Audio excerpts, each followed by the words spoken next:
El diario de la Iglesia, los Hechos de los Apóstoles. Escándalo en Jerusalén, algunas viudas estafadas en la distribución de donativos. Un milagro, Pedro cura a un cojo. De nuestros enviados especiales al concilio, prevalecen las tesis de Pablo. Si Lucas hubiera escrito en nuestra época, seguramente hubiera ilustrado con títulos tan llamativos como estos, ese diario de la Iglesia, de los años 30 al 60, que escribió para nosotros, los Hechos de los Apóstoles. No cabe duda de que hay que comenzar por este libro la lectura del Nuevo Testamento. Al escribirlo por los años 80, Lucas traza en ellos un cuadro grandioso de los 30 primeros años de la Iglesia. En este relato rebosante de vida, asistimos al nacimiento de diversas comunidades cristianas, en ambiente judío como Jerusalén, o entre los paganos como en Antioquía, Corinto o Filipos. Seguimos a Pablo a través de sus abrumadoras correrías apostólicas. Adivinamos los problemas con que tuvo que enfrentarse aquella joven iglesia y cómo, vibrando de amor por su Señor resucitado y animada por su espíritu, supo inventar un nuevo estilo de vida. Y a lo largo de todos aquellos años vemos cómo, poco a poco, se van formando nuestros evangelios. Pero no hemos de olvidar que este libro es, de hecho, así, el tomo segundo de una obra única, a diferencia de los demás evangelistas. Lucas ha repartido sus recuerdos sobre Jesús en 2 tomos. En su evangelio se interesa por los tiempos de Jesús. Cristo proclama la buena nueva de la salvación en Jerusalén. El evangelio comienza y acaba en la ciudad santa, donde Jesús llevó a cabo su ministerio pascual de muerte y resurrección. Entonces cesó para los discípulos cierto modo de presencia de Jesús. Ya no lo verán más con los ojos del cuerpo. Los hechos de los apóstoles abren el tiempo de la iglesia, durante el cual Jesús sigue estando presente a sus discípulos por medio del Espíritu que los anima. Por eso ha podido llamarse a este libro el Evangelio del Espíritu.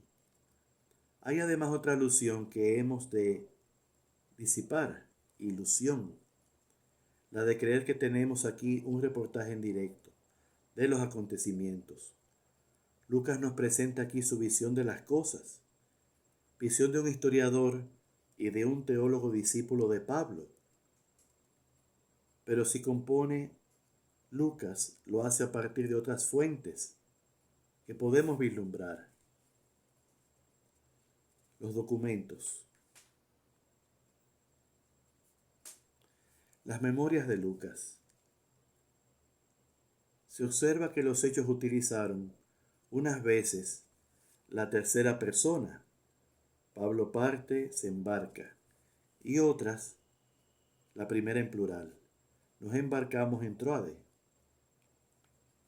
En estos últimos trozos se puede ver el diario personal que Lucas llevaba en el curso de sus viajes con Pablo.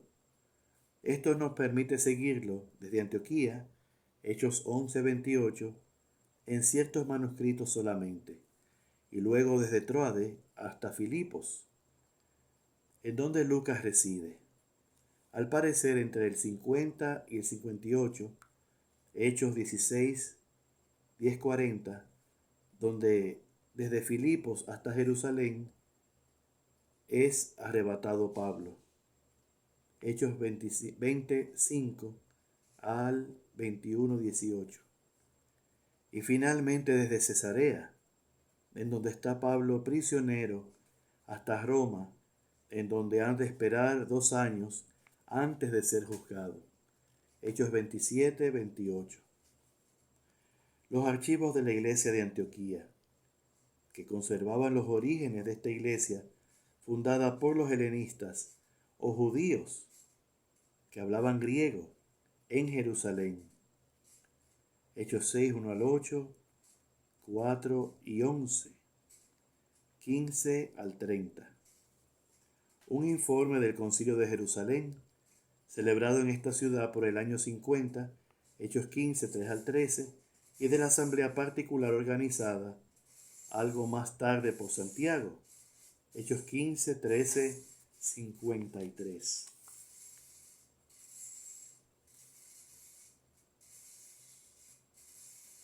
Recuerdos de Pablo, por ejemplo, el relato de su vocación en el camino de Damasco, Hechos 9, 1, 30, Hechos 22, 4, 16, Hechos 26, 10, 18, y el de su primera misión al Asia Menor con Bernabé, Hechos 13, 14.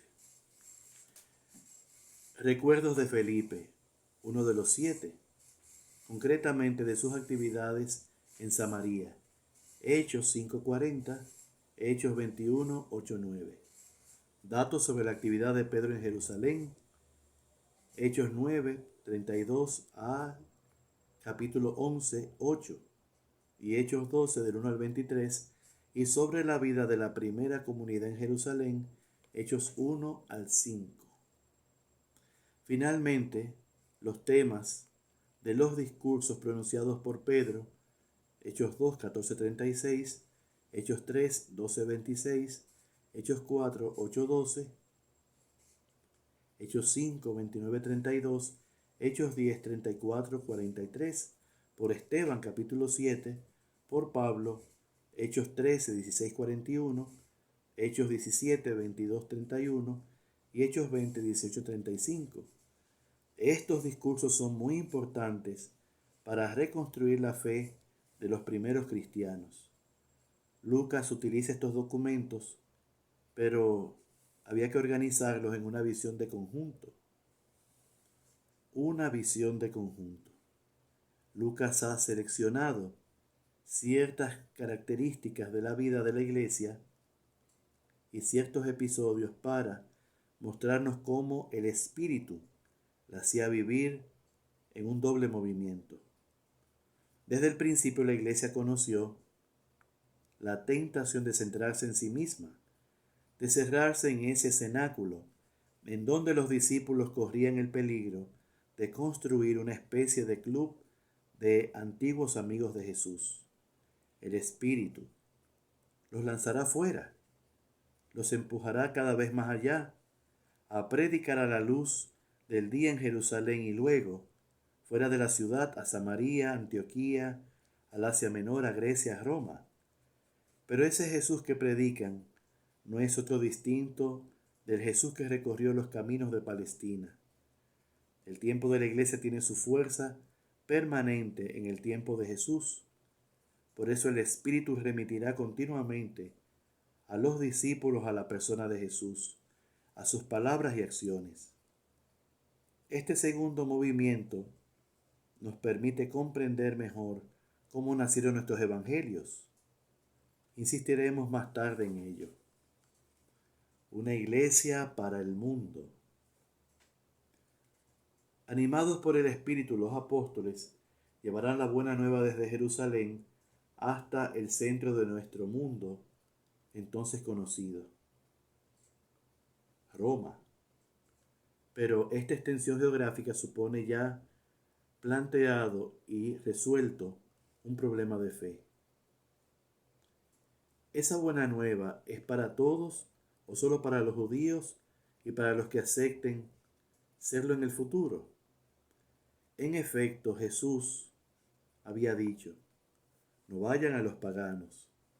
Pues bien, en la primera parte de los Hechos vemos a los discípulos, movidos por el Espíritu, predicar a los samaritanos, judíos disidentes, bautizar a un oficial etíope, a un pagano convertido al judaísmo, a un romano que solo es judío de corazón, y finalmente en Antioquía o en Asia Menor admitirá a los paganos en la iglesia. Al ir así más allá de las palabras de Jesús, eran fieles a su espíritu. Es el problema debatido en el Concilio de Jerusalén allá por los años 49:50. Este problema aparentemente superado sigue siendo, a pesar de todo, actual. Se trata de saber si para salvarse en Jesucristo es necesario antes hacer algo, practicar la ley judía o convertirse, cambiar de vida, merecer la salvación. O bien, si uno se salva gratuitamente, únicamente por creer en Jesús. Cuando esta cuestión se decide en el Concilio de Jerusalén, Pablo podrá con toda libertad llevar el Evangelio a todas las naciones.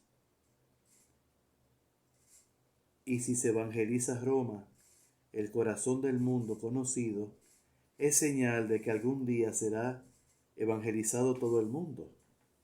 Así pues, el libro de los Hechos se divide en dos grandes partes. Primera, desde los orígenes de la iglesia al concilio. Hechos 1, 1:15, 35. Esto abarca la comunidad de Jerusalén, del capítulo 1 al 5, y hacia una iglesia abierta, los helenistas. Hechos 6, del 15 al 35. Segunda parte, la buena nueva predicada por Pablo hasta Roma. Hechos 15, 36, 28, al capítulo 28 al 31.